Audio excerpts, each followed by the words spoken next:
দর্শক আপনারা দেখতে আছেন এই যে একটা গাড়ি, এই যে গাড়ি সবুজ লেখা। এই গাড়িটা মাত্র একজন লোক রাস্তার যাত্রী এপার থেকে ওপার যাচ্ছে, গাড়িতে তার ভিতরে চাপা দিয়ে গেছে। সাথে সাথে তার পাটা দেখেন, এই যে তার পাটা আলাদা হয়ে গেছে, কিন্তু গাড়ির ড্রাইভার লাপাত্তা হয়ে গেছে, মানে পালিয়ে গেছে। এই যে আপনাদের আমি দর্শক দেখাচ্ছি যে চাক্কার তলে পড়ে এই পার থেকে ওপারে গেছে। এবং এই যে চাক্কা যে দেখেন, এই যে চাক্কার তলে ছিল, চাক্কার তলে থেকে এখানে পাও তার আলাদা হয়ে গেছে।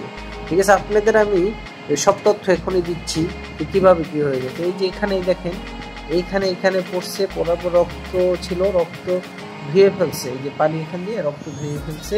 আর তারে আমরা সাথে সাথে হসপিটাল নিয়ে গেছি। যে দেখেন, এই যে এখানে অ্যাক্সিডেন্ট হয়েছে, সাথে সাথে পাও দুই খণ্ড হয়ে গেছে এবং রক্ত এখানে তলিয়ে গেছিল। পানি দিয়ে সাথে সাথে জায়গাটা ধুয়ে ফেলা হয়েছে এবং তাকে হসপিটাল নিচ্ছে এবং সাথে সাথে